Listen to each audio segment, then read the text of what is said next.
Hey everybody, welcome to Paranormal Into the Night radio show. What's going on? What's going on? We got a special Friday night show here that I'm recording. Very interesting topic tonight.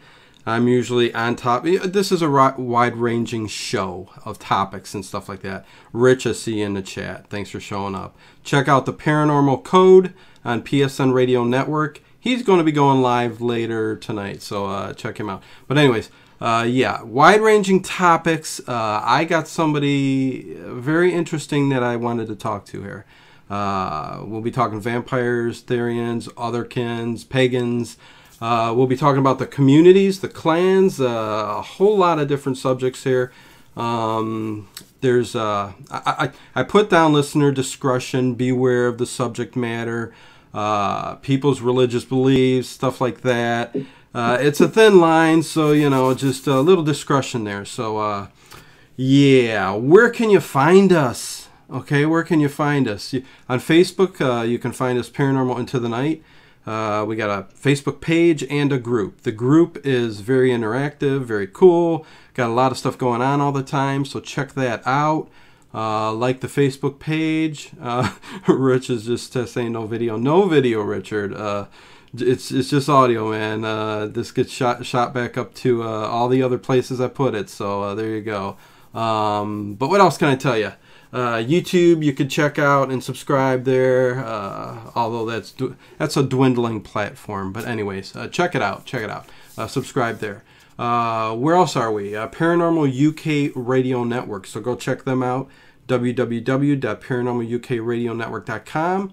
And where else? On iTunes, search Paranormal Into the Night. Subscribe. You never miss an episode. If you want, do it. Also got some good news, I think, coming here. Terrestrial radio, FM station, coming next week out of Atlanta, Georgia, I believe. But anyways, I'll tell you guys that as the shows go on for later in the week. So, here we go. Let's talk with... you know, it's a very complicated name. It shouldn't be, but in my mind, I'm sitting here, you know, all messed up going, don't screw it up.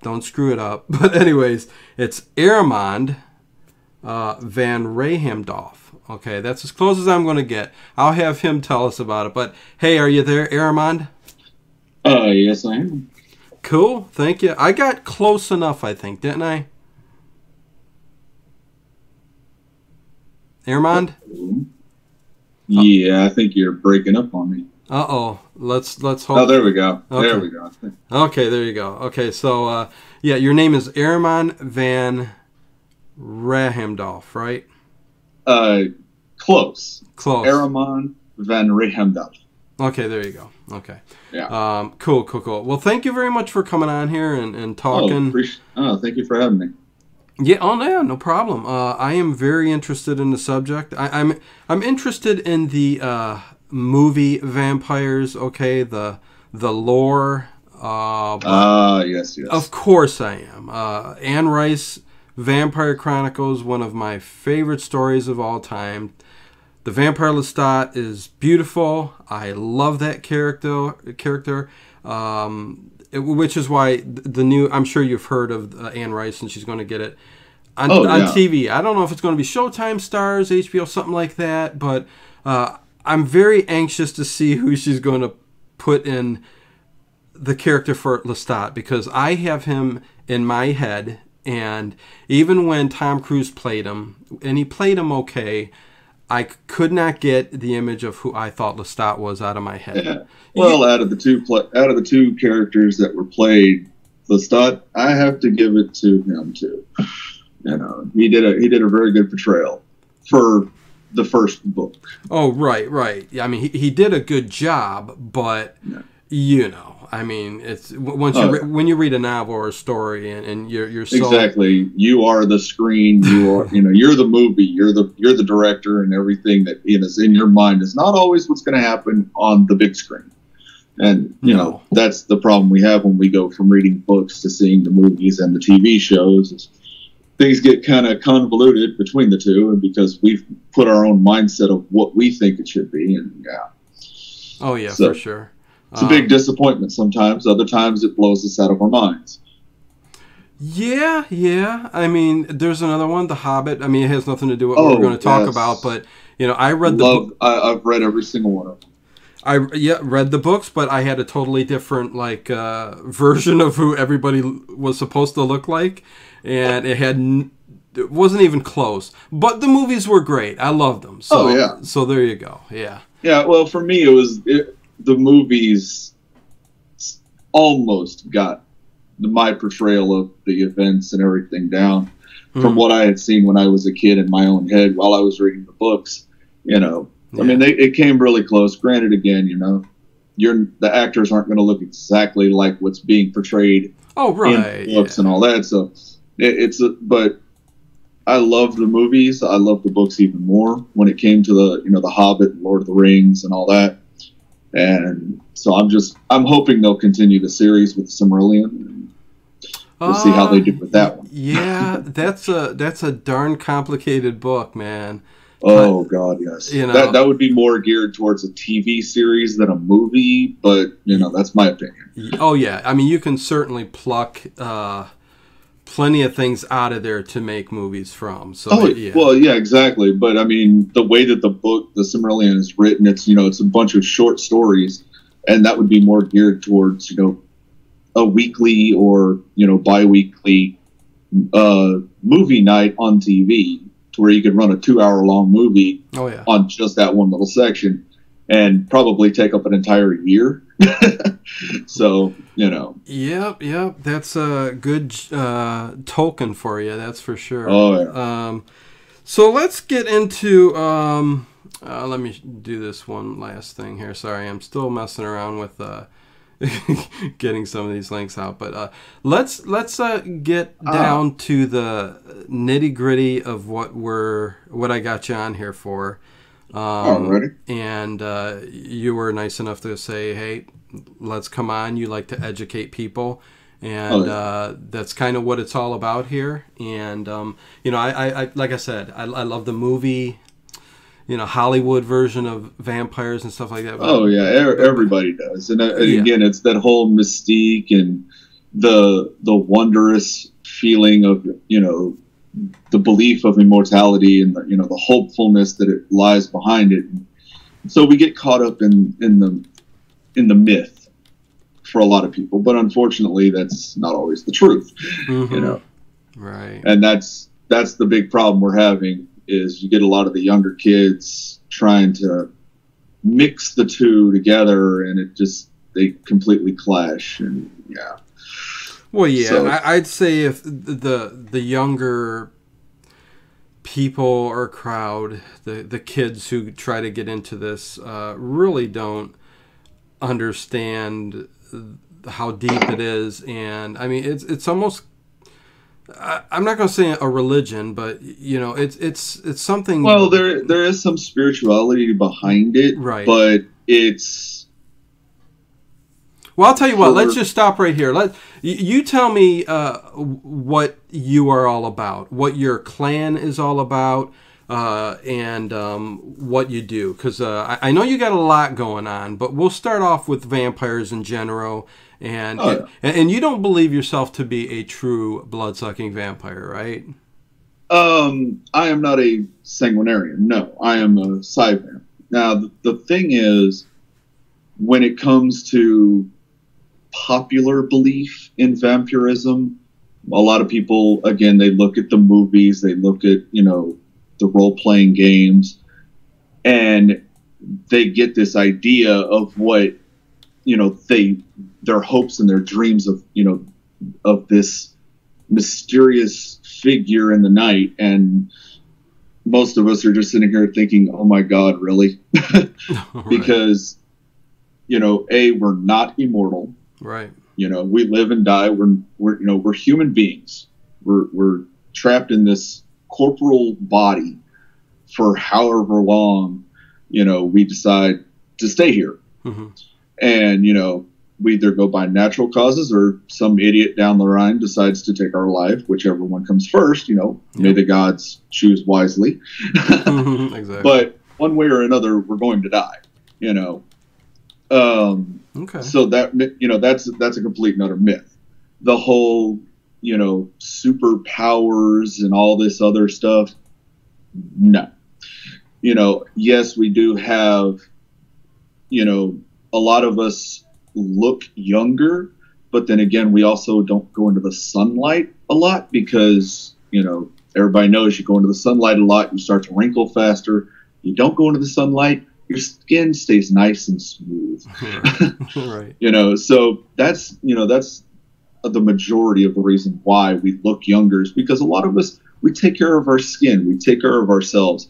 We don't go into the sunlight all the time.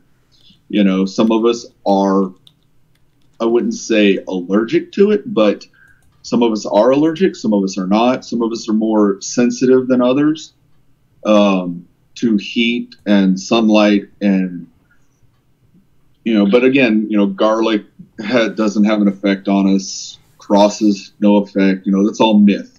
Right. You're basically a man that's performing spiritual beliefs but, yes. But what makes you? Because you call yourself a vampire, right? Unfortunately, yes. Okay. Because there is no other term that the community has been able to come up with to adequately describe us. Because again, we do feed off of life energy. We feed off the essence of another person. That's who and what we are. So it kind of sort of goes with the whole vampire thing. So no blood. But the name does not. The name vampire doesn't really do it justice. Okay. So no blood, or do you guys? I personally do not drink. Because I know some do, but no. Okay. But there are sanguinarians out there, right. And they are very health conscious. Right. They do, just like with a lot of our tantric vampires, they do sexual STD screenings. Make sure there's nothing in the blood that could transfer back and forth between donor and the vampire themselves. So it's very health conscious. They always take their donors, seriously, life, yeah. And they take very good care of their donors. Okay. A lot of people, they think, oh, we're just out in the middle of the night hunting people down. It's like, no. Right. We're very self-conscious, we're very health conscious. Right. And that's what we teach. We teach this stuff every single day. You have to keep in mind that there are STDs, there are, mental disabilities. You do not feed from people who are not under, who are under the age of 18. You don't feed off of. You also, if they have an STD or if they have a mental disability that makes them, incapable of what most people would say an adult thought, if they have, say, Down syndrome or Asperger's or anything like that, normally you wouldn't feed off of them because they're not in a mindset to give 100% consent. Right. And that's very important. That's very important to what you guys do in your exactly. Your clan, your community. That's the whole thing about the community. It's your donors have to have 100% consent from your donor. Otherwise, it's pretty much rape. And that's one of the things that I hate above all else. Oh, of course, yeah, definitely. Yeah. No, otherwise it would be evil, and yeah. there's a. I mean, I as I like to say, amongst my friends, I may be an asshole, but I'm a nice asshole. I'm not going to go that low. There you go. Yeah. I tend to be an asshole to a lot of people, but a lot of those people do deserve it. But on the other hand, I am an asshole at work because I have to be, because I have to take care of the girls that I work with. And when you're dealing with drunk women and a lot of idiotic men, yeah. You tend to be an asshole to keep them safe. Right. So, but, when it comes to the community, my thing is I'm an educator. Mm-hmm. I'm a counselor. Above all else, that's what I do. People come to me every single day asking me questions. Some of them are of the realm of fantasy role-playing wannabes, and Right. they get their little butt hurt because I tell them the truth. Then that's the way it is. I tell them flat out, no, you cannot be, what most people consider turned. You can't be turned into a vampire, and it's not going to happen. Okay. I'm not going to sit, I'm not going to sit here and say, oh yes, go get bitten and you'll be a vampire. No. I'll be a little honest. No, I get you. I'll be a little honest with you. There's still a little part of me though, and I think it comes from the Anne Rice novels and reading. Oh yeah. There's still a little part of me that goes, maybe there is some kind of mysterious, something out there that can turn you into a true vampire who is immortal, who does feed on blood. And there's always going to be that belief. Yeah. I mean, even in the community, there's tales of immortal and what the originals and all that. There's little tales here and there, but when it comes down to it, when you dive into the community and you dive into the histories and all that, there is no physical evidence to support it. Oh no, and and just like most other, that's the problem, right? Yeah. Just like most other paranormal subjects. I mean, there's plenty of stories out there, and I'm not going to say there's not evidence when it comes to ufology and other types of things and stuff like that. Oh yeah. But when you get to folklore and stuff like we're talking about, vampires, werewolves, and stuff like that, it's a thin line, you know what I mean? It's a very thin line between the truth and fantasy. And the problem is a lot of people don't want to accept not crossing that line. And especially with the younger crowd. Right. And again, that's where people like me that's all I do is, my thing is I want to educate. I don't want to, deal with the bullshit. I don't want to deal with the drama. I want to educate the younger people so that way they can protect themselves. Mm-hmm. Because, we do have people in the community who use that lack of knowledge to their advantage and to, a younger person's disadvantage. And they end up using them and abusing them and tossing them away like they were a rag doll. And it makes the community look bad. Well, yeah. And at the end of the And I think you're right. I think you're right that, I mean, no matter how... It's good that you're educating, okay? Because there's so much evil out there, even just people in general. I mean, you've got good, you've got bad, you've got the evil, you've got... You know what I mean? So... evil is always going to be there. It's just whether or not people are willing to stand up and fight against it. Exactly. On how bad it's going to get. Exactly. So that's where I come in. Yeah, and that's I'm a hard ass, and I don't like it when people try to abuse others and misuse what they have, and it gets me a lot of flack in the community. It gets me a lot of hate mail, and it gets me a lot of hatred. But in the end of the day, I can at least walk tall with my head held high, knowing that hey, at least I did my part. To keep someone out there safe. Right. Because, that's my job. Do you find in the community, though, that there is a lot more evil when it comes to this platform than good? Or do you see that? Actually, I would say there's more good people in the community than there are the evil. The problem is the evil stands out more. Of course. Because the evil... they're the ones that are being put out on the big, the big screen and all that. And the good part of the community, yes, they have a voice and yes, they do say things, but they don't put their foot down. They don't stomp out that evil. They don't keep it at bay. It still comes back every single time we get rid of it. And again, that's why a lot of people walk away from the community, because they're tired of seeing the community do that seesaw action of, oh, look, the good people are on top. Oh, look, now the evil people are. It becomes lethargic, I guess you could say. It becomes tiresome. And for others, it just becomes that point in, why am I here? what am I doing here if everything I've worked for, everything I've, stood for is not helping? Why am I here? And so they walk away and they become a solitary. And that's the point where I stand up and I go, look, no, what you're doing is right. You're voicing your opinion.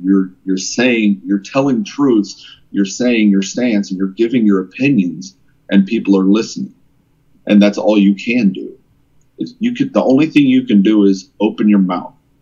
The more you keep your mouth closed, the worse it's going to get.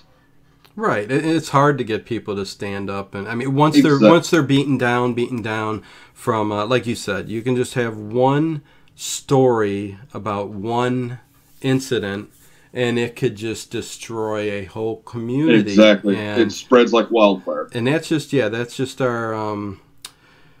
it's our nature. Yeah, it's nature of human beings. And TV and press and everything else, and whatever media, Facebook, everything. The media is our worst enemy, but it's also our best friend. When we have stories of all the bad things that go on, and then they want to label it as part of the community, it hurts us hardcore.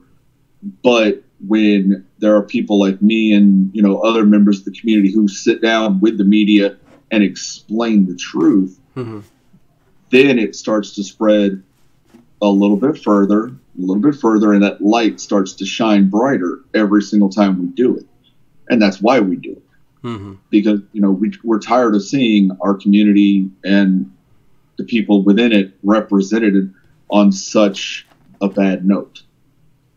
No, exactly, and that's why I said I'm glad I came across you and you actually responded because I've had plenty of people that you reach out to, and of course that they either just don't want to talk about it or so it's good that you're an advocate of it. But let me get in a little bit deeper then, if you don't mind, just because I am curious on how this all works too. In your clan itself, I know you say you do take energy from people, though. Yes. What kind of energy do you take from people, and are there certain people you? It's okay. Go ahead. Everybody knows that the body produces energy. Right. And everybody knows about the aura. Most psi vamps feed off of that aura, the energy that the body is naturally producing over time. We feed off of that. Some of us feed off of the aura itself. Some of us feed off the emotions of an individual. Some of us feed off of certain types of energy. Not just the prana. Some of us feed off of sexual energy, like myself. Others feed off of the deeper essence of a person, which means that they actually have to go past the aura. They have to actually feed off the person themselves rather than just that excess energy that's created, that the aura is. Okay. So they can pull energy out of, say they want that happy energy or that maybe that depressive energy. Yes, they can there pull. There are some psi vamps who do feed off of the emotional spectrum. Now, a lot of them aren't that bad, but some of them, they're what you call emotional vamps. They're the ones that they thrive off of anger, hatred, fear, emotion, the darker emotions is what you would mostly say. Right.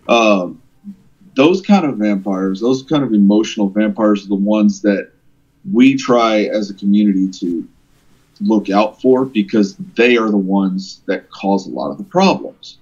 They're the ones that poke in the fire and, trying to stoke, this so-called war in the community. They're the ones there, that are poking at people, trying to make them move in the way that they want them to move, saying and doing things to destroy what other people are building just to create that chaos so they can feed off of it. Right. And you guys kind of police that, right? We try to as best we can. I mean, you know, again, you're dealing with people who are very adamantly individualistic. Mm-hmm. You know, the whole idea of, you know, a giant group of vampires, you know, coming together it's kind of like herding alligators, so to speak. Right. No, I get you. Yeah. Everybody is so, you know, everybody's so different, but we're all the same. And you're all very intense, I would take exactly. Oh, yes. I mean, our emotional spectrums, I mean, it's like a roller coaster ride sometimes. Yeah. You know, you get people that, you know, one moment they're happy as, you know, sin, and the next moment they're, you know, down in the dirt. That could happen within 5 minutes. You know, then there's others that, you know, they're bouncy, bubbly little, you know, fairy folk that, you know, you're like, what the hell are they on, and where can I get some? You know? Yeah. And that, you know, it's, our community is so diverse and so beautiful that, you know, it's hard to explain it, because every time you think you can, something else pops up and you're just sitting here going, wait a minute, that totally contradicted what I just said. You know, because again, it's many different facets of the same gem, and every single facet is beaming with light that is on a whole different spectrum. So it's very hard to narrow down exactly what the community is and what the community is doing, because we're all doing the same thing and we're all doing different things. Mm-hmm. You know, but in the end, it's about creating a place that you can call home, the place that you can feel safe, and a place that, you know, that when everything goes to hell, and when everything, you know, when your family turns against you because of who and what you are, you have people there that are beside you, that are willing to say, hey, it's going to be all right. We've been through this too. We'll walk this road with you, you know? Yeah. So, and that's what the clan is. You know, the clan, we're a family.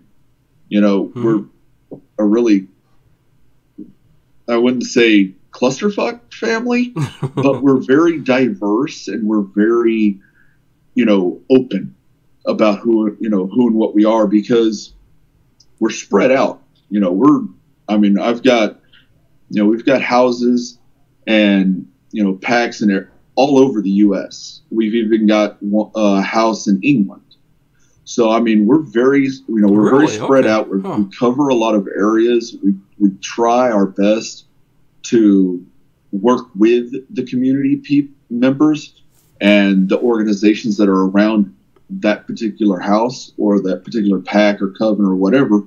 Sometimes it doesn't work out that way, but for the most part, you know, that's what we do. You know, we're more of an embassy than we are, I guess you could say, a ruling organization. Mm-hmm. We don't rule the people. We teach them. You know, we're not here for power. We're not here for glory. We're here to educate. We're here to spread the truth. You know, we're here to teach the younger generation so they can protect themselves and keep themselves from harm. That's all we want. That's all we need.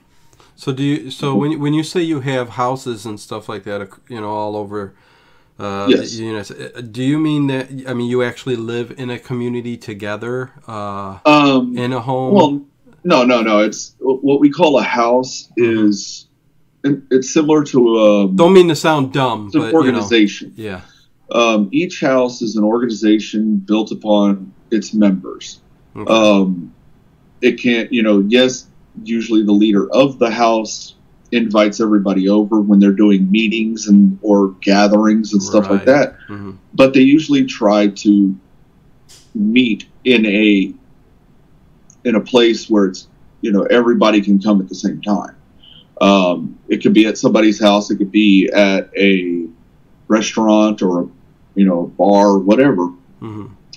But the house itself is not an actual building. The house is the people. I just don't want people getting the thought that, oh, these are cults. You know, there's there's a no. We have like I said, we have in the vampire community, you have houses, covens, courts, and clans. They're all organizations. They're made up of a multiple number of people. It starts out with your coven, which is your smaller organization. It's usually, just a handful of people. It's just a small little gathering. Mm-hmm. Then it goes into the house, then the court, and then finally into a clan. And it's just the more people there are, the bigger the organization. I mean, I've seen courts as small as 4 or 5 people, mm-hmm. and as large as a couple of hundred. And then again, you also have your councils, which are made up of multiple houses or multiple courts, or all that. Right. So I mean, it's just starts to get complicated. It's just a word that we use to show that we are family. Yeah. Okay. Because how many do you got? At the end of the day, that we're not a ruling government. We are, individuals coming together for the benefit of ourselves and our community. Yeah. How many members you got in your clan itself? Oh God. Wow. Okay, so that many. Okay. I mean, it fluctuates because you have people who come in and then they leave because right. They want to be solitary because they're tired of the drama with the community. Mm-hmm. They're things like that. Then you have people that stuck around. Right now, if my count is correct, we have 10 houses and 10 houses, 2 packs, and a coven. Okay. Within the clan. Yeah, I know it's I know. Kind of hard because we just added a few people, and I'm trying to remember mm-hmm. where they're trying to go, because there are some people that are coming into the clan that are like, I just want to join and see if I fit in, and then if I fit in, I want to make a house. Right. So, and that's usually what happens is I'll get a couple of people saying, "Hey, I want to join," and then they're like, "Oh, this is a great family. You don't bug people. You don't put people down." And it's like, mm-hmm. No, that's not what we're here for. We're here to bring each other up. We're not here to put each other down, and I'm not trying to put people under my thumb. I'm trying to lift people above where they're at now. So it's very different from what a lot of people are used to, because every single house, pack, and coven within the clan, they're autonomous. They rule themselves. I don't touch them. Mm-hmm. I don't tell them what to do. I don't tell them how to do things. I basically hand them it's like a membership package. Mm-hmm. It tells them, the basis of the clan, the ideology, the mission, and the statement of purpose, the bylaws, and then it gives them a structure that they can use for a foundation to build, their own house or their own pack or their own coven from. They don't have to use it. They can if they want to. Mm-hmm. But in the end, it comes down to, here's an idea, run with it, bloom, grow from it. Don't let this stagnate. I want you to, grow. I want you to grow as a person. I want you to grow as a community. And that's what we do. So again, I don't tell them how to run their houses. I don't tell them, what they can and cannot do, except for where the bylaws are concerned, which is common sense stuff. It's also, things of, hey, you don't hurt your donors, you don't belittle your members, and other things like that. Just, minor little common sense things here and there. That's basically what the bylaws are. Okay. Other than that, it's, hey, everybody, let's go out to eat, let's go have a drink, and let's have some fun. Because we're a family. We're not here to, try to create order. Mm-hmm. We're here to create a home. Well, when you say let's go eat, let's go get a drink, let's go have some fun, does that involve going out and getting the energy that you guys want from whoever you can? Well, yeah. I mean, that we do have a lot of people who do not have permanent donors, so they do a lot of ambient feeding. Okay. Which ambient feeding is basically, when you go into a club and you see everybody on the dance floor, and you walk in and you can feel it. It's literally palpable. Yeah. The energy in the air. That's what they feed off of. That's ambient feeding, is when you're feeding off that energy that's being produced from everybody around you. Just being in a club or being in a crowd at the bar or even on the streets. You get that ambient energy that's hanging around in the air, and there are members of the community who that's all they feed off of. Okay. Then of course you have others that have donors.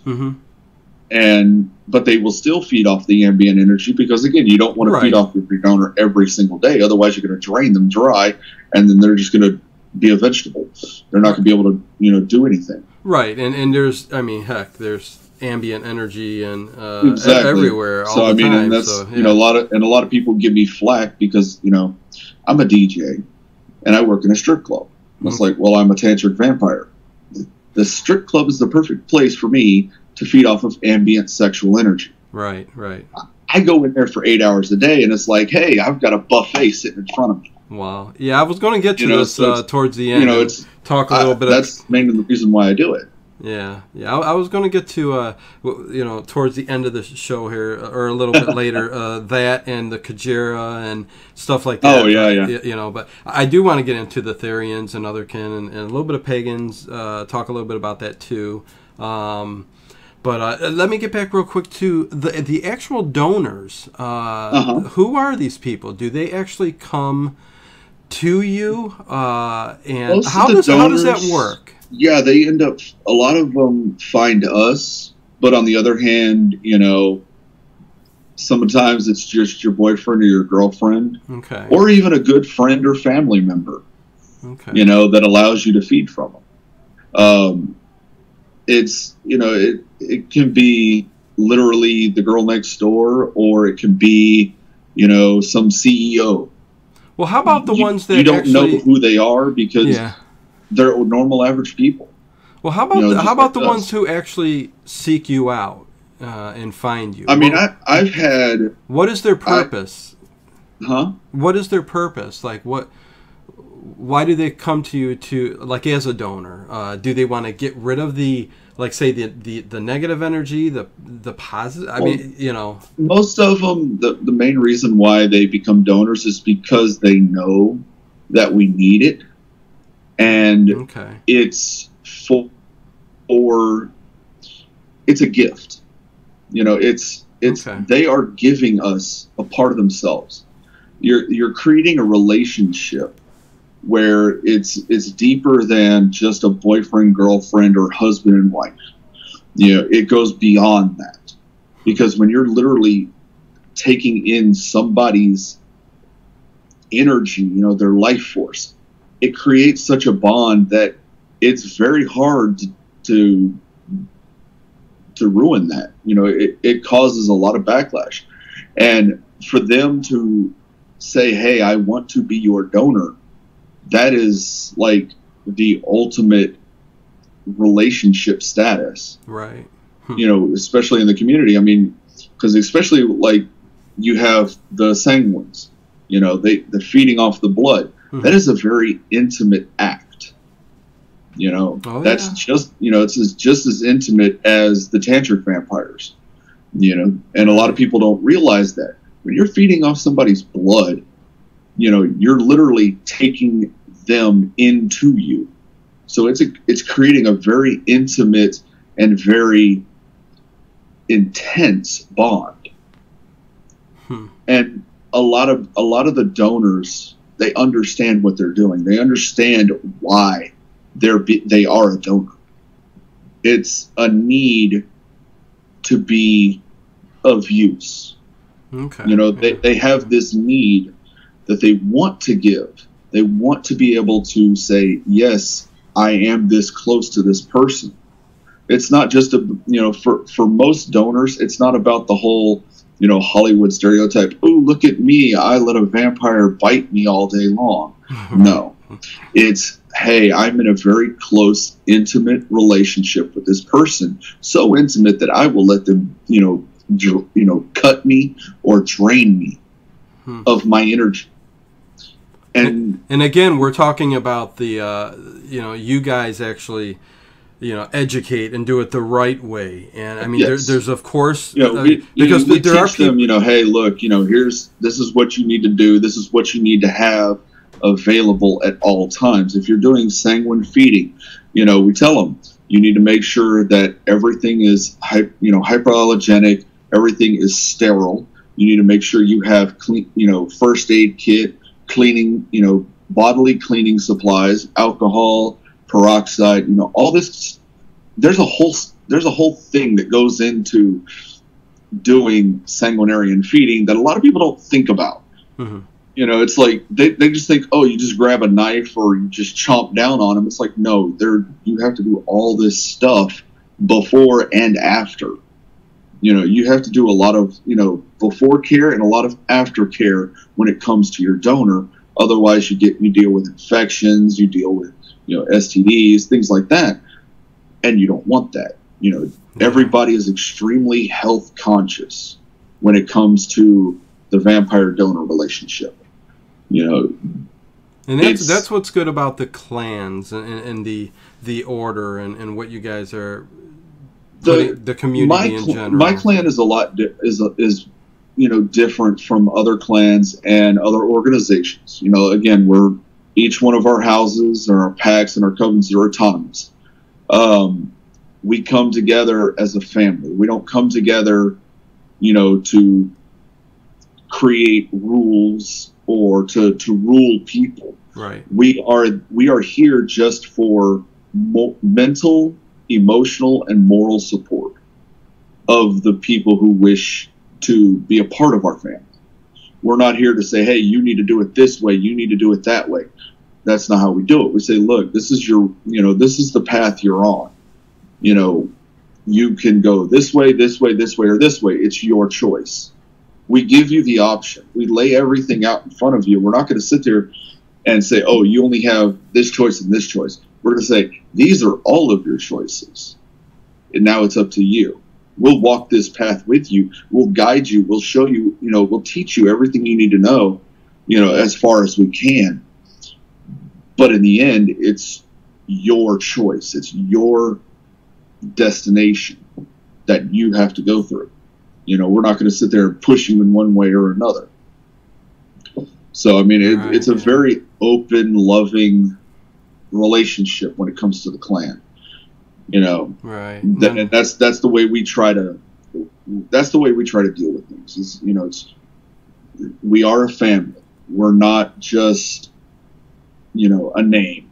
No, I get it. I totally understand. Exactly. And that's what I'm saying. A lot of people think that, oh, it's just it's just a title or it's just a name. It's like, no, we are a family. Right. They always say, you have two families, the one by blood and the one by choice. We're the family by choice. Mm-hmm. And that's what makes us different from a lot of other people. We are a family. We treat each other like brothers and sisters. Some of us even more so than that. I mean, oh yeah, for sure. No, I mean we're a very close. We may not talk all the time. I don't talk to everybody. 24/7, mm-hmm. Or there may be a week or two that go by that I'm not even that I haven't heard from anybody, and it's like, and I'll see something online and be like, oh hey, you're doing great, awesome, and I'll make a comment or like one of their things on Facebook, and that, it's like a normal average family. We don't talk all the time, but we know that each other is there for each other. Yeah. Well, cool. What's the Vampire Court? What's that all about? Most of the Vampire Courts are basically just organizations that come together like a house, mm-hmm. To create some kind of structure, some kind of order within the city that they're in. Others, a lot of them are very good organizations, depending on why they were started and how they were started. But for the most part, a lot of the courts are very good organizations. A lot of the people that are running them are very educational. A lot of them are very respected. Some of them, I have problems with some of them, but that's a personal thing. Okay. But it's, for the most part, the courts are there as a foundation, to bring people together, to do community work and, create a central axis where the community can come and have things if there's nothing else there. If there's no other houses or, whatever, or packs or covens or whatever, a lot of courts will pop up in, certain areas where there aren't anything. Right. Especially if there's a lot of solitaries that don't have, didn't know about each other or anything like that, and that's how a couple of them have popped up here and there. It's just a bunch of solitaries that bumped into each other and said, "Hey, we need to organize. We need to get this stuff done." And so they form a court. Others, it's like you get people that come in and they're like, "Hey, I'm going to start a court, and this is what's going to happen." It all depends on, again, why it was started and how it was started, depending on the way the community looks at it. Right. Everybody's got. How can I put this?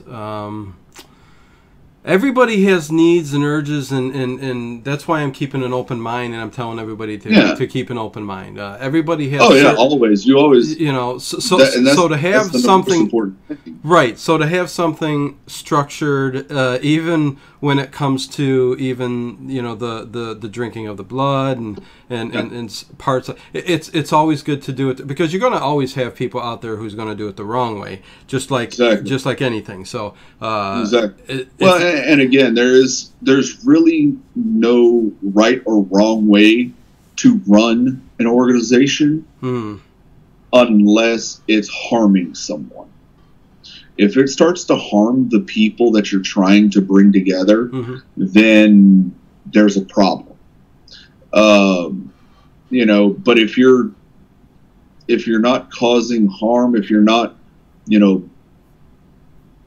if you're there to uplift people and to bring people into a more loving situation, then it really doesn't matter how you run the court.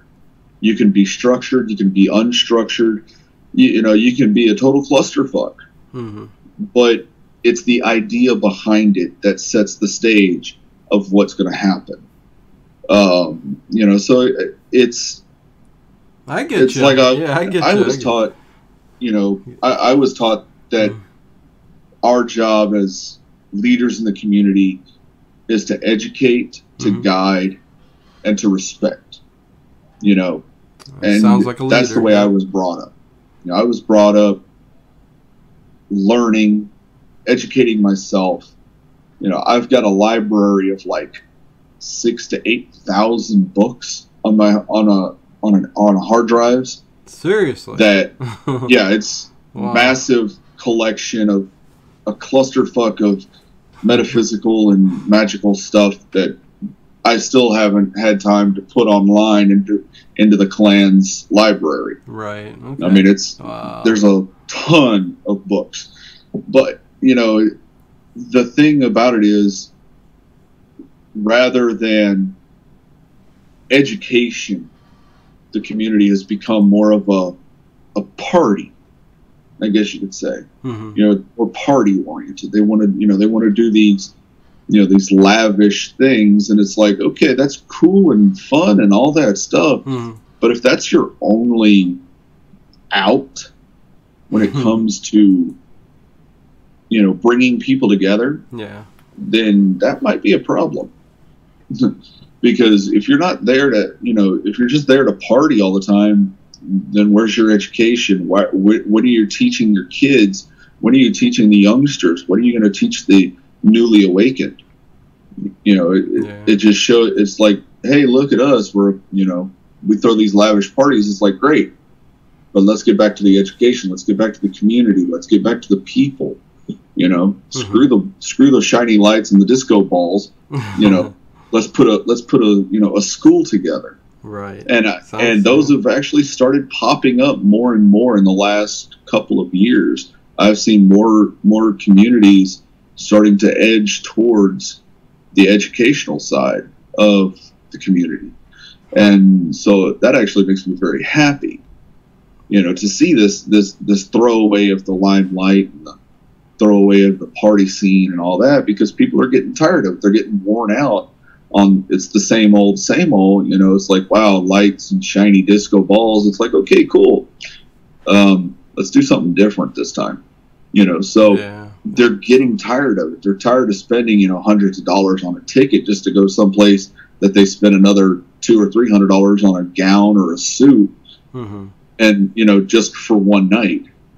They're tired of that. They want to be able to, take that money and go, okay, I just bought all these books. Now I can teach my youngers, the younger generation. I've got all these books now that $300 or $400 that I spent on a suit and a tie last year and a ticket, I now just bought an entire, half of my library is back up and running. Now I can teach the younger kids who are a part of my house or a part of my coven or whatever, and I can start educating, and I can do all this stuff to better the community rather than just say, hey, look at me.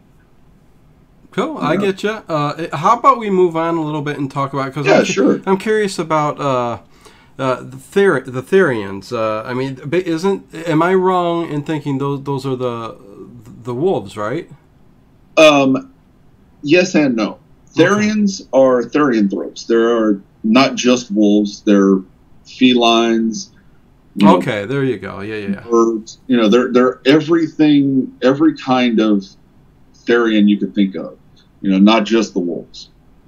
Okay. And we're not talking about actually turning into animals. We're talking no. Spiritually.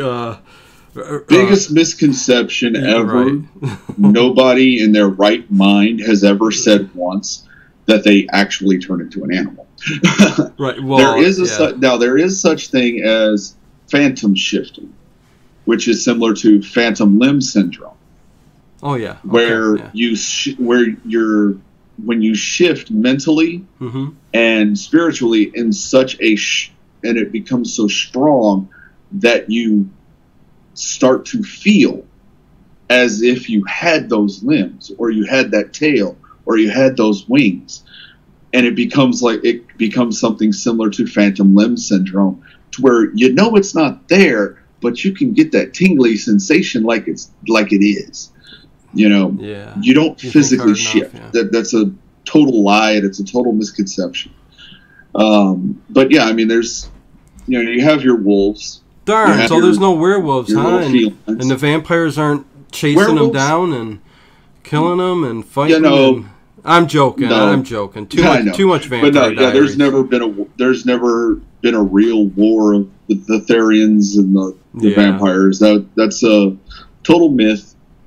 But we haven't really gotten along because arrogance and all that stuff. Yeah.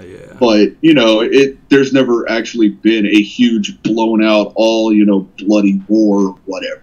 Yeah. That's just book junk. Right. But is that something that you welcome them with open arms in your clan, or is your clan specific? Yeah, of course. I'm a hybrid, so it's kind of stupid for me not to welcome my brothers to it as well. Well, right. I know your mission statement and everything that you're. So but the people listening don't. Yeah, I welcome. My clan is open for vampires, Therians, Otherkins, Pagan, and Arcathani. Okay. So, yeah, we welcome everybody. Okay. Because again, we don't want to.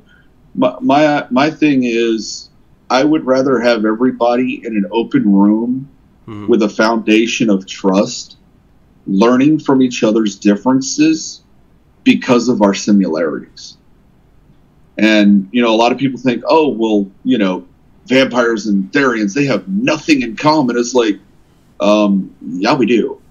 When a vampire vamps out, and the beast comes out, and then you have a Therian who goes into a shift. What do you think that is? That's the same damn thing. That's an animalistic nature within oneself. So there's your foundation of similarity. Grow from it. And what is their purpose, spiritually or anything? I mean, I know the vampire pulls the emotions or the energy from their either donor or ambient energy. What is the purpose of the Therians? And the Therians harken back to an old time when man and animal were one. Okay. You have, back in the day when we didn't live in huge giant cities, you had the tribes, you had the Native Americans, the Vikings, the shamans, and all that. Mm-hmm. They lived with the animals. They didn't, just outright slaughter them. They learned from them. They admired them. They respected them. That's where therianthropy comes from. It's a respect and a love for your animal kin. Mm-hmm. And over time, you have what they call shamanistic Therians, and then you have natural Therians. Natural Therians are basically those who believe, for one reason or another, that their spirit is that of an animal. Then you have the shamanistics, the shamanistic Therians. They are the ones who are like your Vikings, your berserkers, your Ulthethans, and your Native American skinwalkers. Okay. They're the ones that use the totemist style of therianthropy. Okay, so they can tap into the energy or the spirit of the animal. Yeah, the shamanistic ones take it on. Mm-hmm. The true Therians, the ones that are naturally born Therians, they are the animal. They mentally and spiritually are that animal. And it's very hard for a lot of them to understand, hey, physically you're still human, because when you're shifting, it becomes, for some of us, it becomes like a drug. It becomes addicting, because that animalistic nature that comes out, that, fuck it all, I'm nothing but instinct, I am all animal. Mm-hmm. Forget the morality, forget, the thinking behind the action. You're all action, you're all emotion, you're intense, your senses flare. And it can be addicting to want to stay in that mindset and into that stuff. But at the end of the day, you come back down to reality, and it's like, okay, there's a time and a place, and you learn to curve that appetite to want to shift all the time. So, I mean, yeah, it's a lot for a lot of us, especially, the ones like me who are hybrids. It's a hard road to walk, but it's a worthwhile road, because you learn to respect, your brothers of the fur. You respect your wolves, you respect the bear, you respect the cat, the rat, the bird, all these animals that people look at and they're like, oh, they're killing, our livestock, and they're killing us. It's like, well, you're the dumbass that moved into their territory. That's the way we think about it. So when you're the dumbass because you moved in there. Yeah.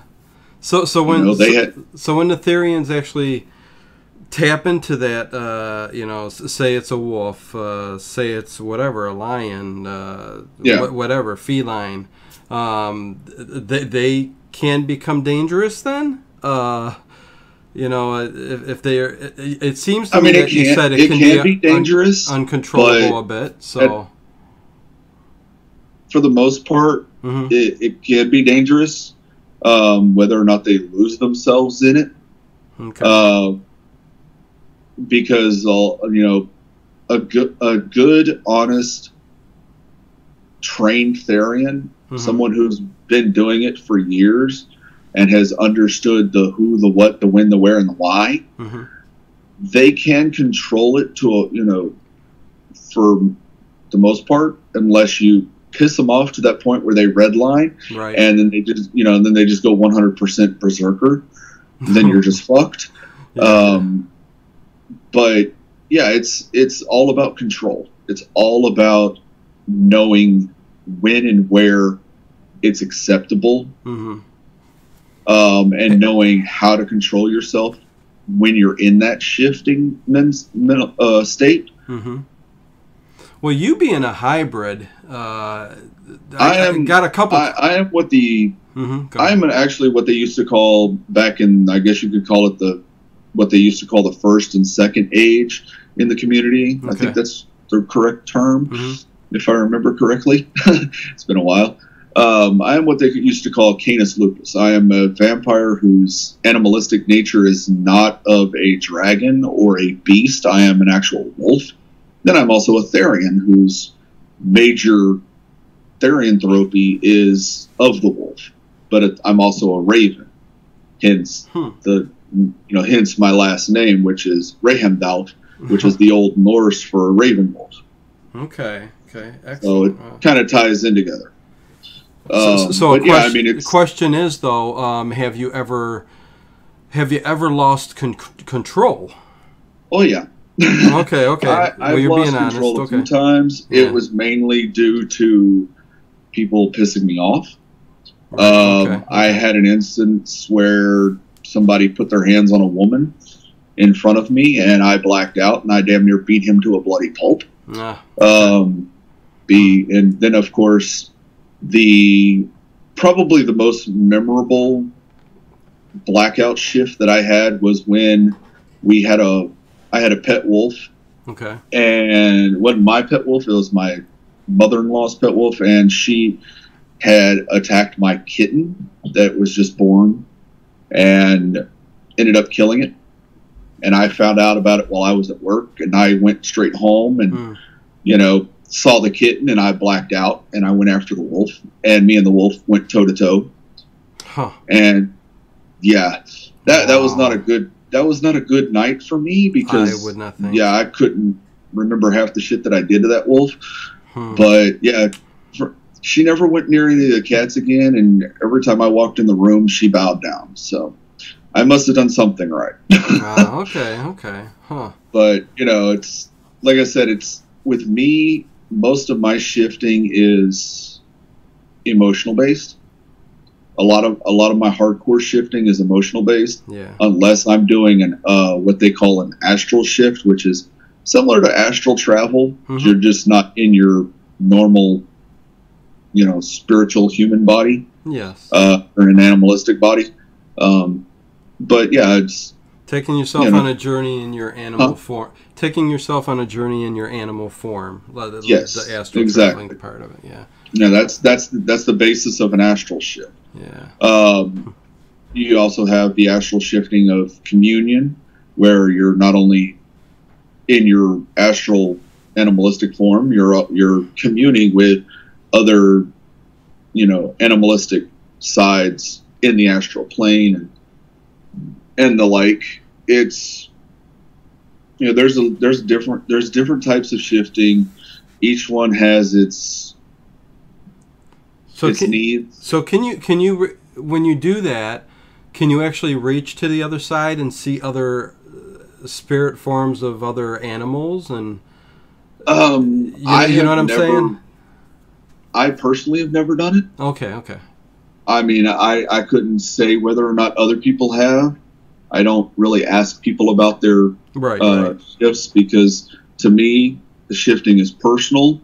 I get it. Also, when it comes into the public eye, again, a lot of people are like, "Oh my God, put him in a hug me, love me jacket" kind of thing.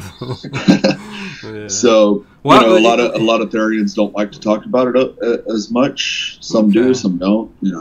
It's a personal preference. Okay. But yeah, I've personally never I used to astral shift long time ago before I decided to kind of lock myself up from that,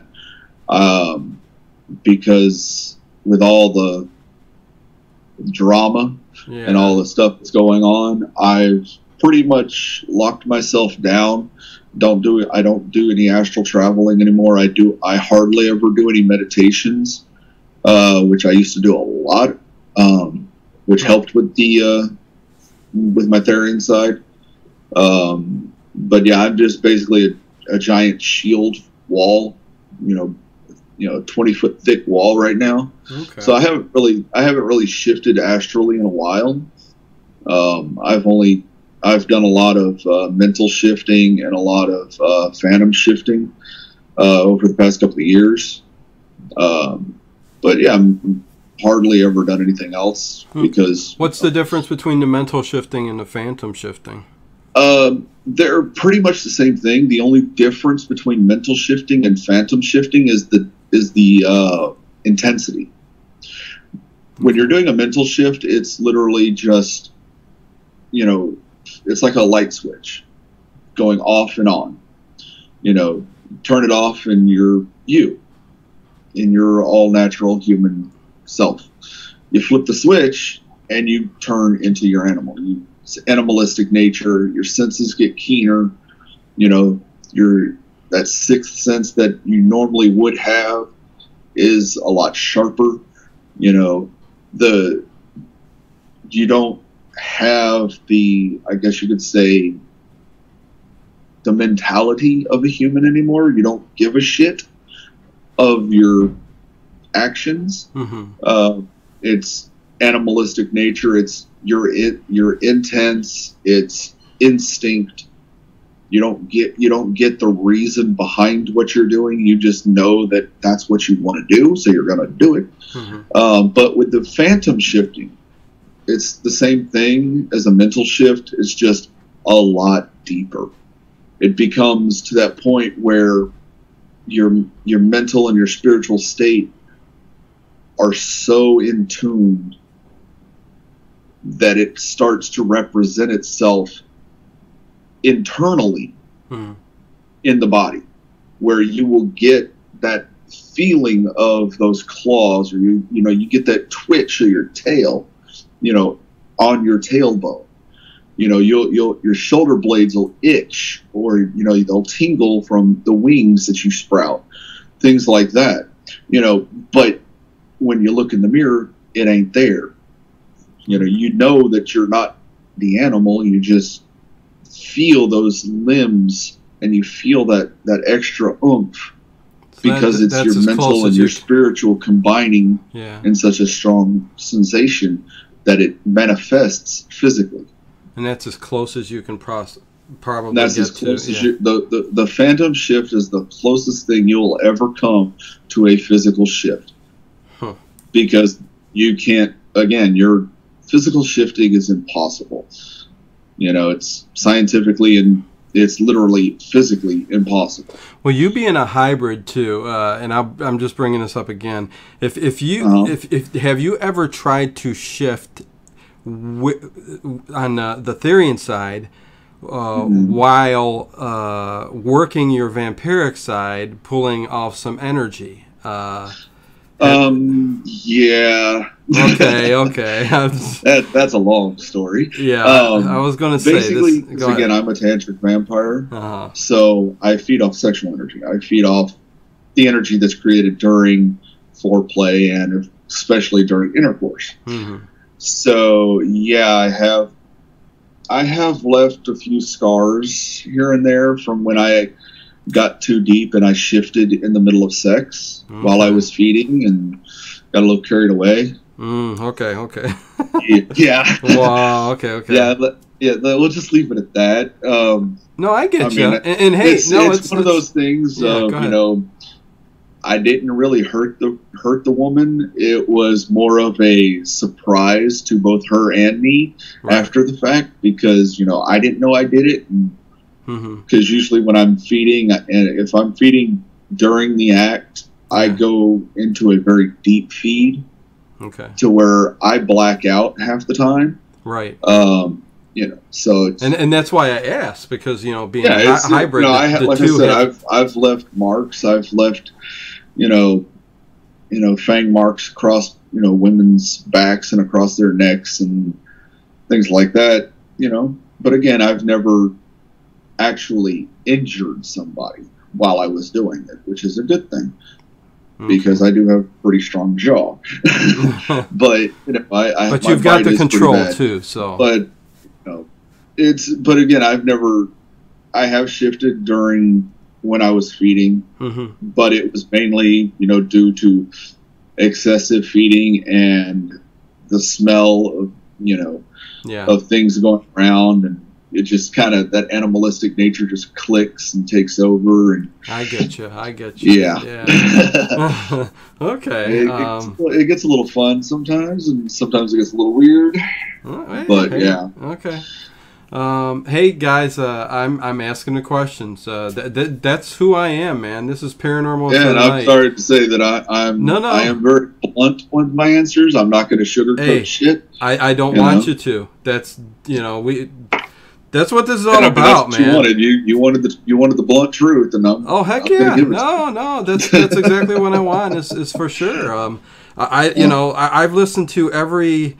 Everybody's got their different shows and their styles that they do and stuff, and I'm, like I said, it's hard to find people to open up and talk about certain situations and certain things, certain topics. But me, if I can find them.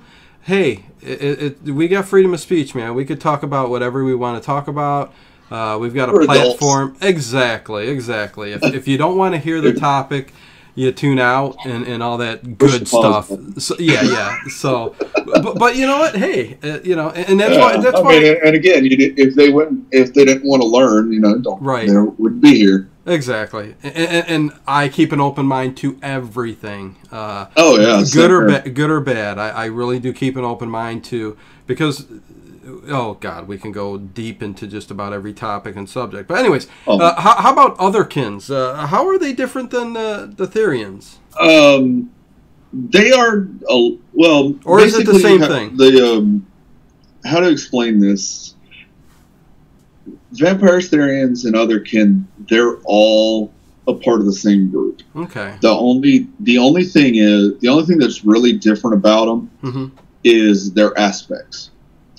The vampires, they're energy feeders. Therians, they are the animalistic shapeshifters. Your Otherkin, they are what some have come to call mythanthrope. Where Therianthrope means animal man, or man animal. Mythanthrope basically means mythical man. The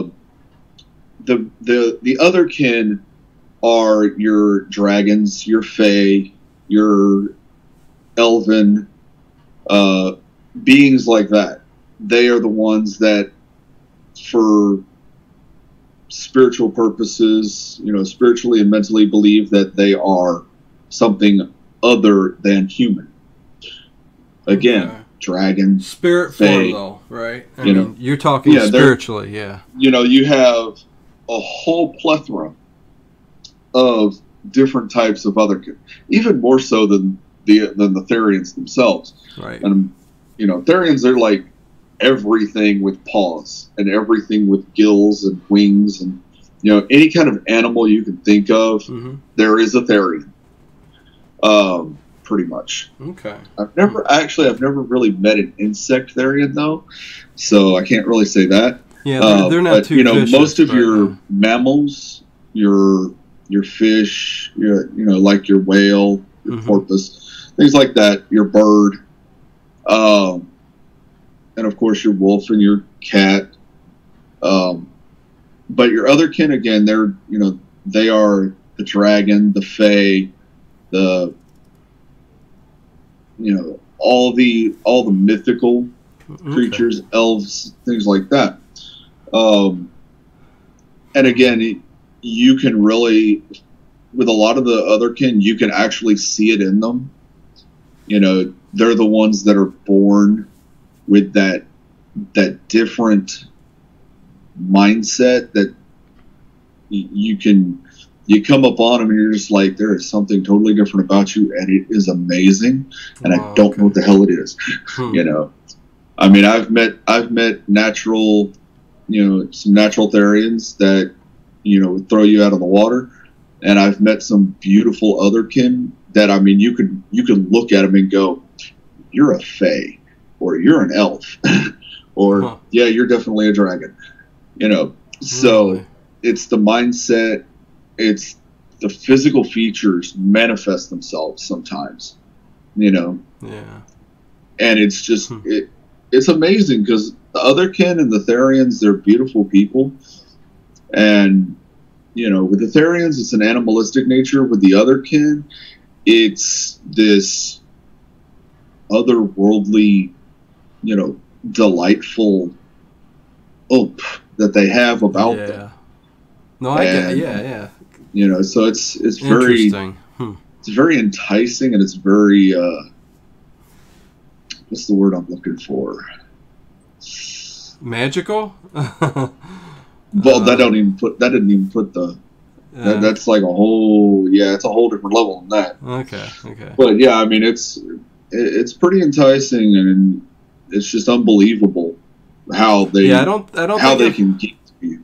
Yeah, I don't think I've ever come across, but hey, that's just me. I mean, have never come across somebody I've looked at, I don't think, and I've said, you know what, there's something just a little bit different, and oh yeah. But I'm not out there. Pictures, especially from a lot of the people who go to like Red Fair, a lot of people who go to the pagan festivals and stuff like that. Right. It's like you look at them, and it's just like there is something totally different about you.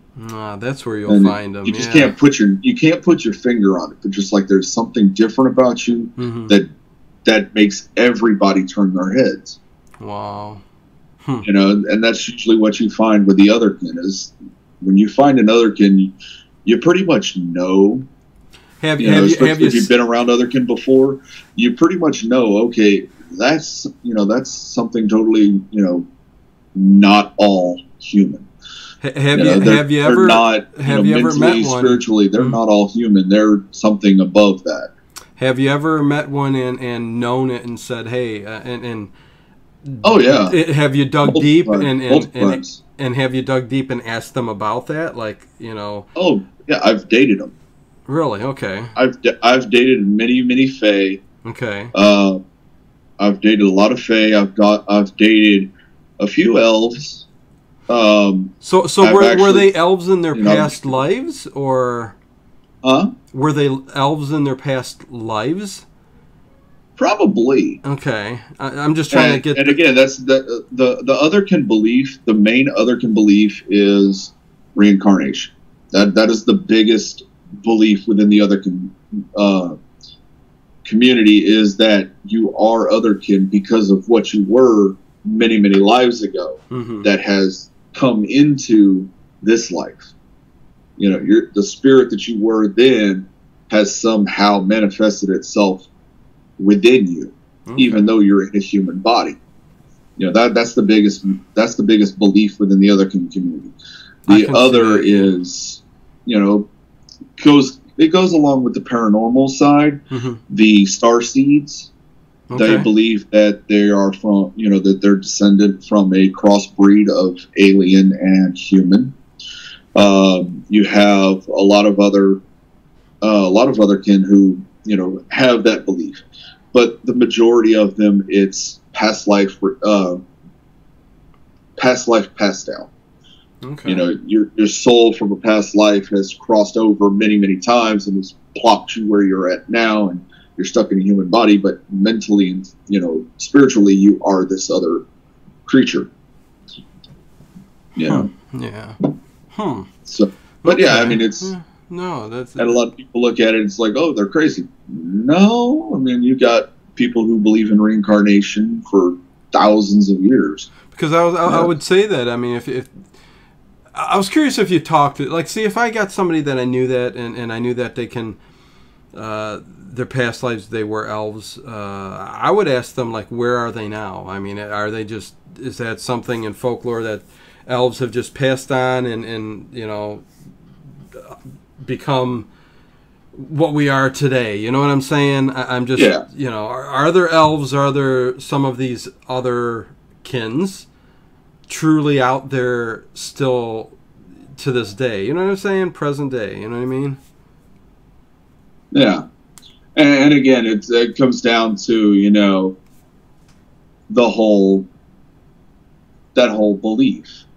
You know, a lot of people look at these communities and they're like, oh, these people are crazy. They need to be locked up in a hug me, love me jacket, a padded room. And it's like, no, we're, you know, 90% of us are very down to earth people, you know. And I asked that because, Aramond, I seen a gnome when I was a child. Not very little. I mean, I was about 10 years old with my uncle. Me and my uncle both seen a gnome. Doesn't mean doesn't mean it was necessarily a gnome, but I tell you what, it was about 6-8 inches tall. Had its you know, green hat, red, you know, everything you would think a little gnome would be. I mean, it was so odd, so strange. And something me and my uncle looked at each other and, well, first of all, it poked its way around the corner onto the sink, you know, area there. And we looked at each other in shock, turned around, and we just caught a glimpse of it running back out of the way of our view. And, you know. Yeah, and again, that's the thing. You know, you got people who have reports of seeing fae. You know, the fairy folk. And especially in the pagan community, it's like every time something goes missing or, you know, something shiny pops up, and it's like, okay, what the hell are y'all doing? Quit fucking with me. You know, they're turning around like, okay, we need something for the fairies because I've lost this, this, and this. And you go out and you do you put out the fruits and the strawberries and stuff for the fae. Yeah. And you walk back in the house, and everything you lost is right there in front of you. You're like, well, that's messed up. Wow. You know? So, and I've seen it, especially like going out to the festival, you know, that I go to. I've turned around and been like, okay, where in the heck did my flashlight go? It's turning dark. I need my flashlight. Somebody's messing with me. Oh, geez. And, you know, so I would turn around and I'd be like, okay, I've got some fruit. I've got this. Let me go put it at the ferry mount. I go out there, put it at the ferry mount, run back to the tent before, you know, sundown, and there's my flashlight. Or, you know, my walking stick went missing, and I didn't know where the heck it was. I'm like, okay, what the hell? Yeah. All right, Faye, quit messing with me. Go over there, make my, you know, do a little thing on the altar, give them some strawberries or whatever, or, you know, whatever kind of fruit that I had at the moment. And I'd go back to the, you know, my tent, and there's my stick sitting right there by my door, and I'm like, all right, I guess I'm just gonna have to, you know, keep giving y'all stuff and make y'all happy because y'all like screwing with everybody around here. Oh, you know, man. It happens to all of us, especially out there and so it's. Well, I tell you what, people think that it doesn't happen, but it's like, this is total God honest truth. People have come up and said, yeah, I've lost all this stuff, and it's like, was it shiny? Yes. Did it jingle? Yes. Did it look funny? Yes. Then it's probably the fae. Go put something on the altar for them and they'll return it. Okay. You know, a lot of people would tell you too if. Digging a little bit more into the paranormal, and since we're going to kind of switch here a little bit to you're a pagan too, so yes, we're talking fae and stuff like that. A lot of people would say that was a spirit, a demon, something that is messing with you. You know, what do you think of that? I mean, your the difference. Okay, the thing is, the fae. While yes, there are some dark fae that like to really screw up your life. 90% of the fae that you'll encounter, especially out, you know, in the pagan circles and, you know, on the festival grounds and things like that, a lot of them are just little tricksters who enjoy shiny things and they like playing jokes. Right. The whole demon, you know, thing, the belief that they're demons, it's like, no, if they were a demon, you'd be getting a lot more than just, something going missing. Mm-hmm. Your life would turn upside down if it was, some kind of demon or whatever trying to mess with you. So So you do believe then because you do believe in that there is something darker out there. Oh yeah, I mean, that's my forte is the dark magic. I deal with a lot of darker entities.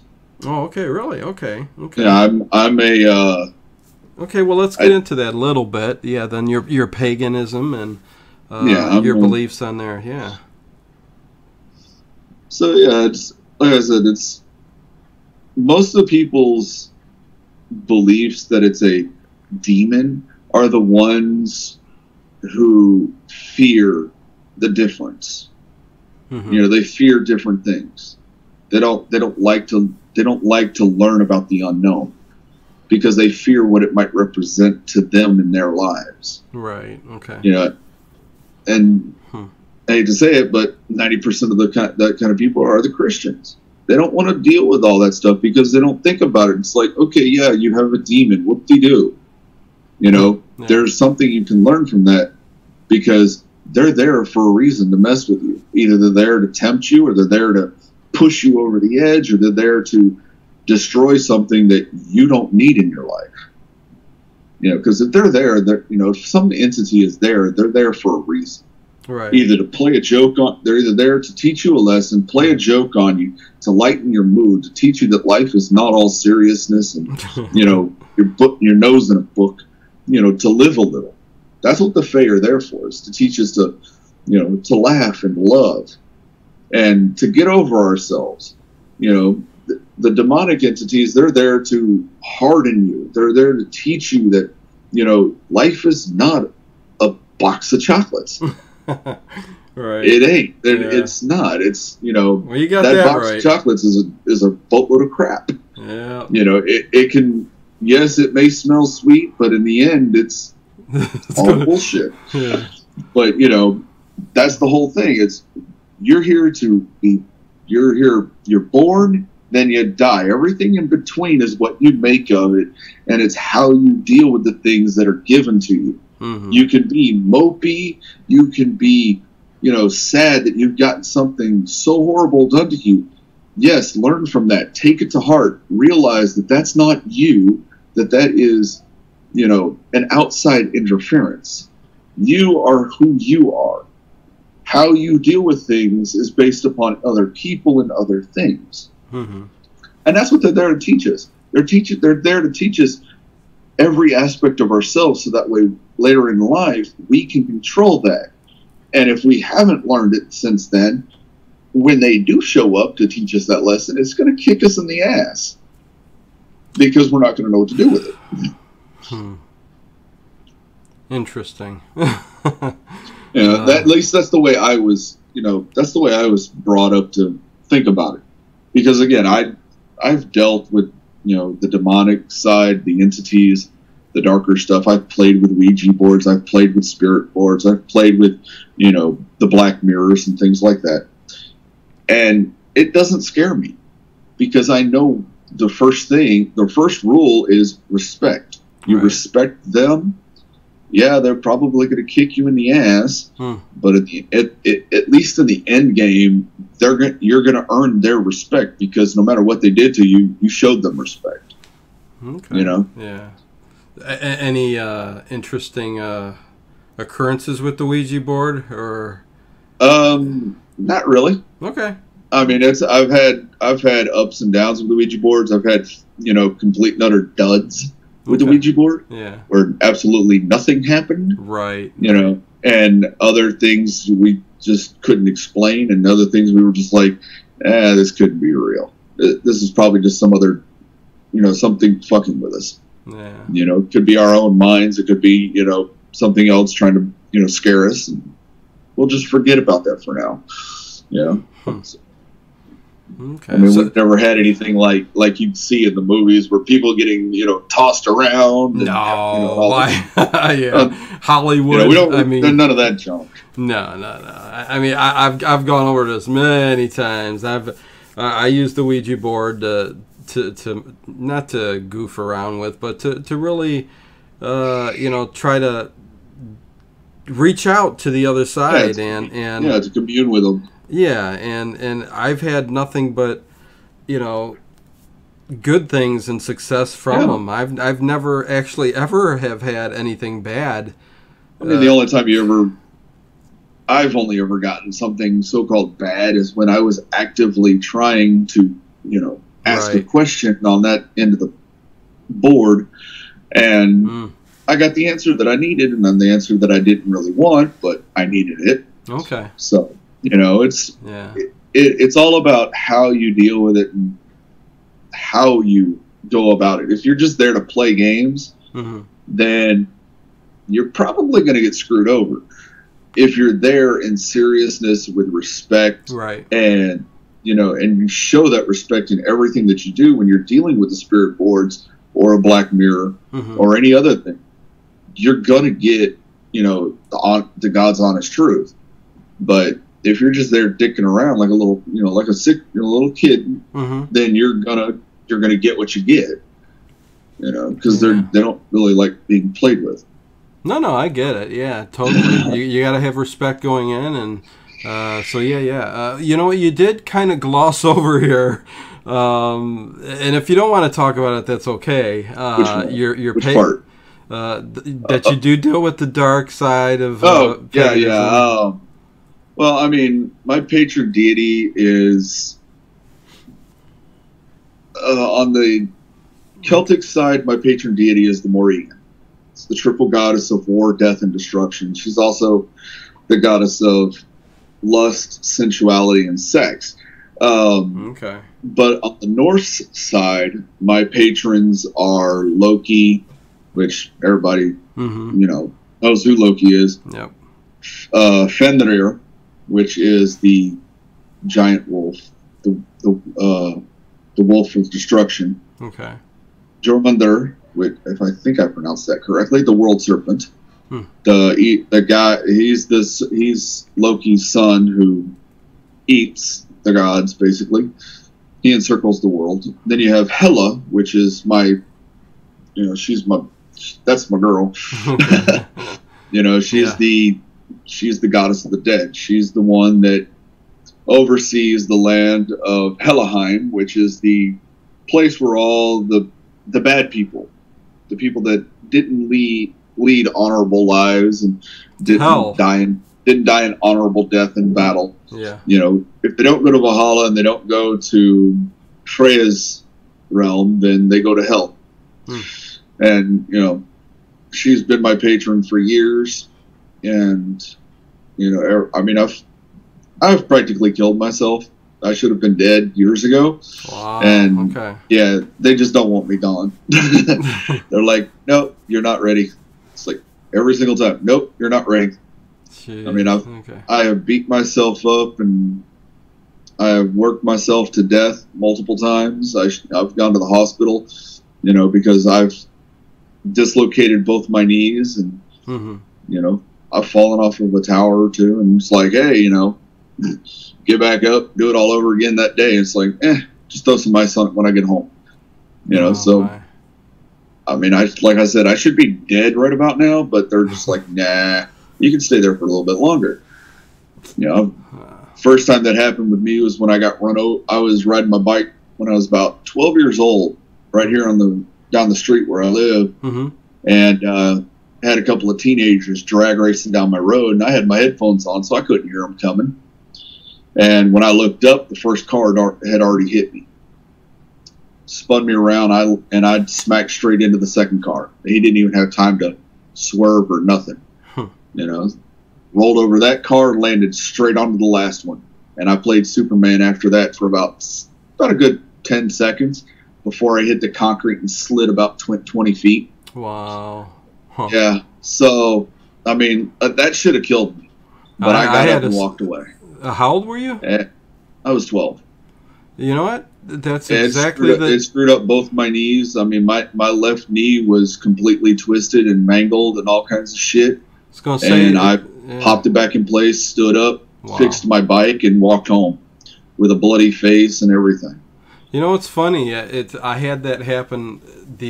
I was 12 years old, and I know it has nothing to do with being, paranormal or anything, guys. But I got hit by a car. I basically took my bike out. The car. I think most of the kids nowadays got hit around that age, between the ages of 10 and it was like 8 to 12. Yes, it's like at least when you don't know in that better. area, you got run over at least once. Right. But what happened was it hit me, and there were people around, and they said that car hit me, and I was on a bike, went flying about 20, 30 feet, and left my shoes. Everything was knocked off. They said I got up and I ran home. Okay, and I was blacked out this whole time. I ran home. I actually knocked on the door, got my aunt out who was watching me at the time. Shouldn't have let me go bike riding, but did. And I had like super strength up until that point, and then from there on, I totally fell and I was unconscious. But I was able to get myself from being hit, thrown 20, 30 feet, all the way to my house. And then I collapsed. It could be adrenaline, whatever. I'm sure it was kicked in. Oh, yeah. But, and then I woke up in the ambulance, felt my head. The bump felt so big, I would just passed out. And all I remember is 3 days later waking up in bed, and I was paralyzed from the waist down. I don't think I've ever said any of this or told this story, but paralyzed from the waist down. I was told by my parents, you go and get what you need. I mean, this is 3 days after I was hit by a car. So I'm crawling on my hands to get everything I need. But eventually got myself, I was up walking, and I swear to God, 12, 13, 14, 2-3 years later, I was a star of the track team, in high school. Oh, yeah. And it's very odd I've been in the wheelchair four times now. Wow. Almost 5. Oh. I put myself in a wheelchair 4 times because, again, right. I'm a dumbass, and my mindset is, hey, I'm at work. I don't give a shit if my knees are out. I'm going to pop them back in place, and I'm going to work. Yeah. Well, I've done that way too many times, and finally my legs just give out. It's like, nope.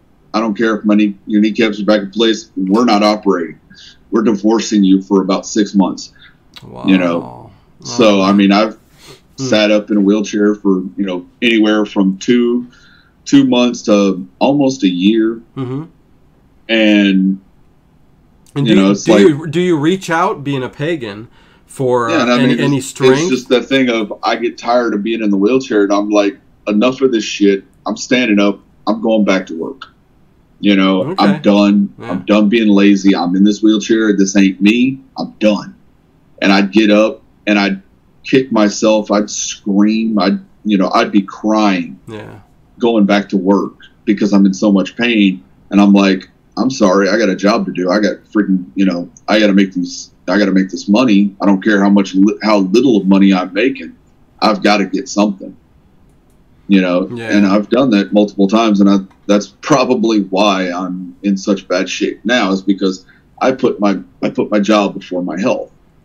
Right. But and the thing I was saying is, I mean, being vampire, being Therian pagan, are you able to pull any strength from any of those? Yeah, definitely.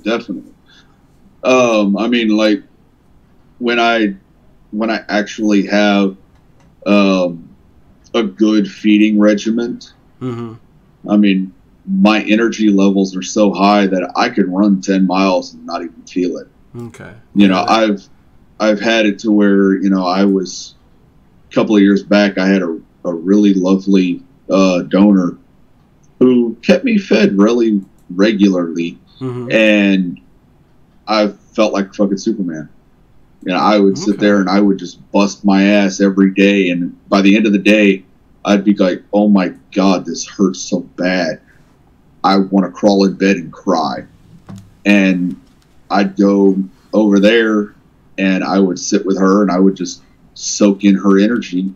I wouldn't try to feed deeply from her, But I would just sit there and cuddle up and, hold on to her and soak that ambient energy in slowly over the course of the night. And by the time I woke up in the morning, I felt like a brand new man. Wow. So yeah, so you can pull the energy, and it's that the a lot of people don't look at it as, that they have, they've done scientific studies. The body heals itself, the placebo effect, the things like that. It's right. Like, they've also done the whole, the metaphysical energy, where you have the yogis and all that doing energy work on somebody, and within 24 hours they're feeling perfectly fine. It's the same thing as if I went to one of these Reiki masters, or I went to a yogi and had them do the energy work on me. It would be the same. It's the same effect, right? Except right. I'm just doing it myself. I'm feeding off that energy. I'm pulling that energy, that healthy, that good energy into me, and I'm running it through my whole body. That's all you're doing. It's the same thing. It's the same effects, yeah. And it's unbelievable. And that's what gives you the like you said, a Reiki master. I mean, they can kind of. They don't call themselves vampires, but they can kind of. They manipulate the energy. They don't feed off of it. Okay, there you go. There you go. The Reiki masters, it's basically they can manipulate the energy. They take their energy, they push it into you, and they manipulate where it goes. And they can center their energies in areas that you need help in, and then they can manipulate the energy within your own body. Mm-hmm. To make your body start moving again, to make that energy start, moving on its own militia, and critique your entire chakra system to where you're running at 100% within a couple of sessions. Huh.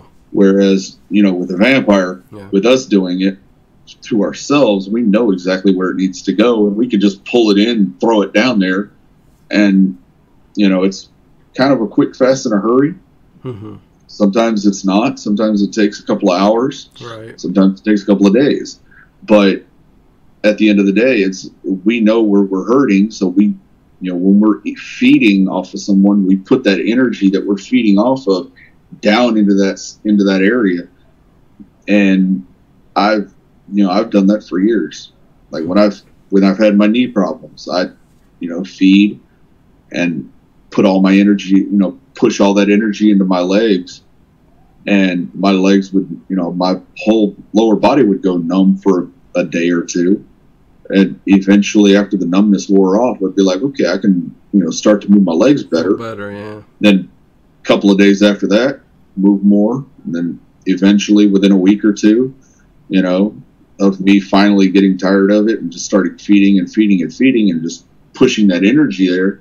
Because, I don't want to, I want my body to heal naturally, but at the same time, after, 6 months into a wheelchair and you're not supposed to be there, it does kind of drag you down. Oh, right. To me, with me, I don't get upset. I get angry. Mm-hmm. I don't get up. Every time I was put in the wheelchair, I didn't get upset about it. I got pissed. Because I didn't want to be in there. I knew I shouldn't be in there because my legs worked. I wasn't crippled. Mm-hmm. But I couldn't, my knees were so fucked up that they couldn't support me. And I'm used to moving, for, a couple of years, I moved thousands of pounds of steel. Okay. I was working with my dad, climbing towers and building towers. I was the guy on the ground making sure that the steel got to the tower safely.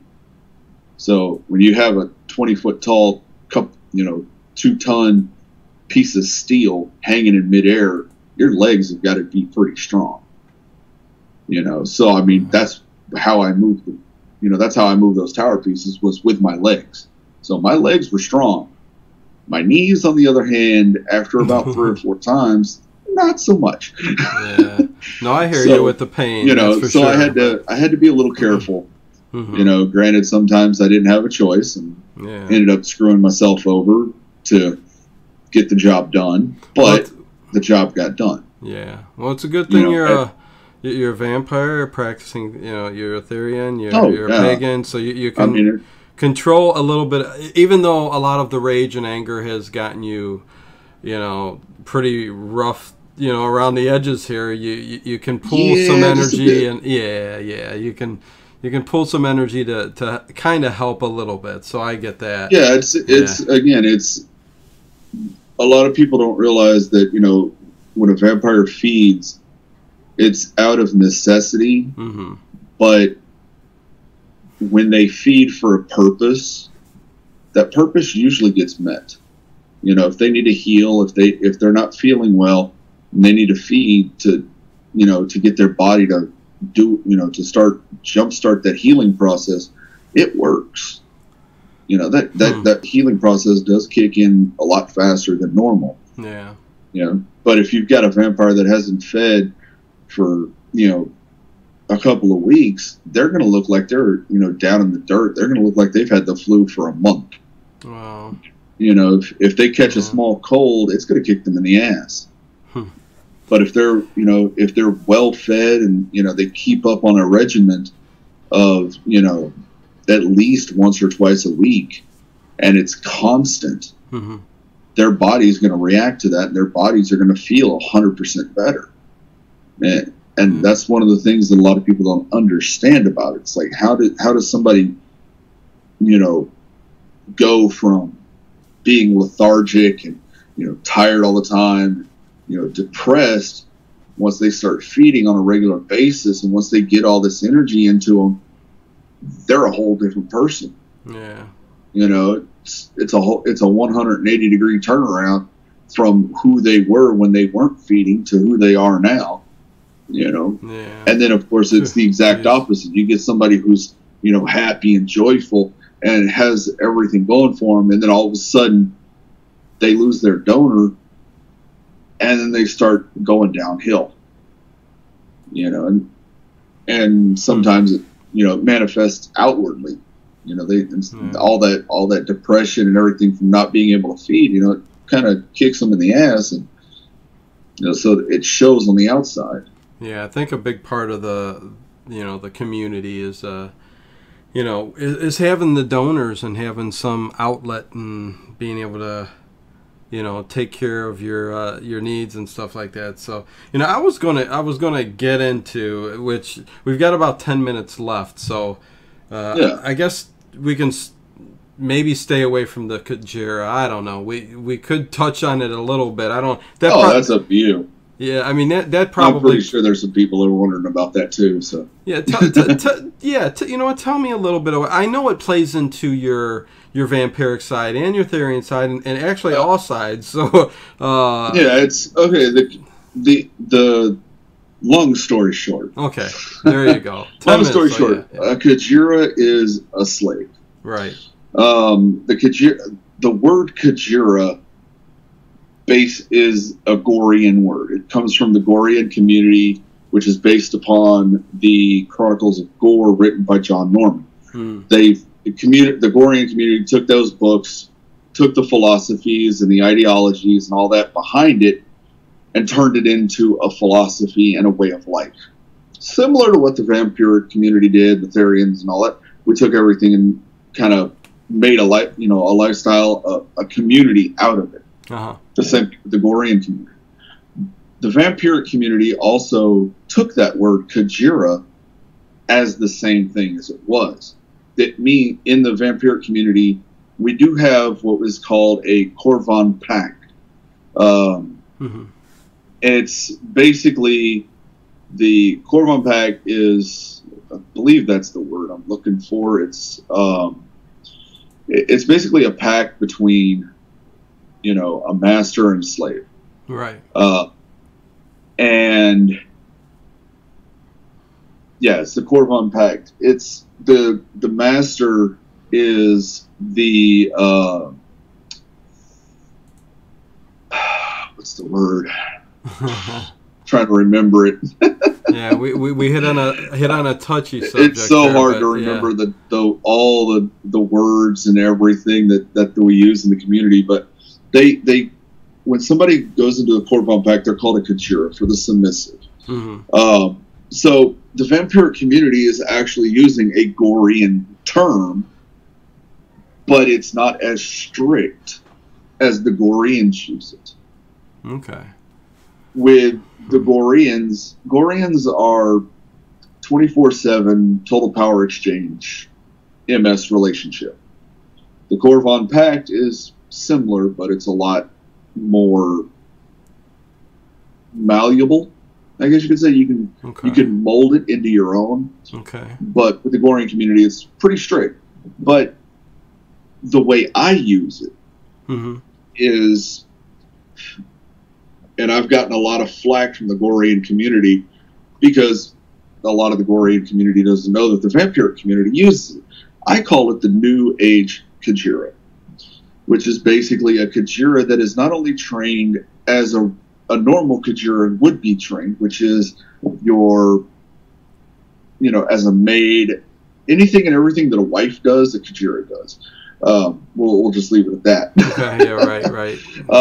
But beyond that, but a willing Kajira also is a donor. A willing donor, a willing participant, a willing slave. Yes, it's 100% consensual. Yes. The Kajira begs the caller. It's not the master that collars the Kajira. Mm-hmm. It's the other way around. The Kajira is the one that says, "Yes, I want your collar."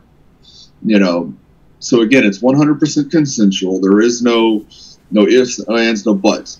For the Kajira and for her master, that collar is the same thing as a wedding band for anyone else. That's how big of a commitment it is. Okay, so there we go. I think we got the gist of it. We've only got like 5 more minutes here. That's why I'm trying to. But I did want to touch on that, and I know it goes way deeper, and anybody can look into it. If people want to know about it, they can go onto my Facebook page, and I can point them there. Okay. Do you want to give your Facebook page out here?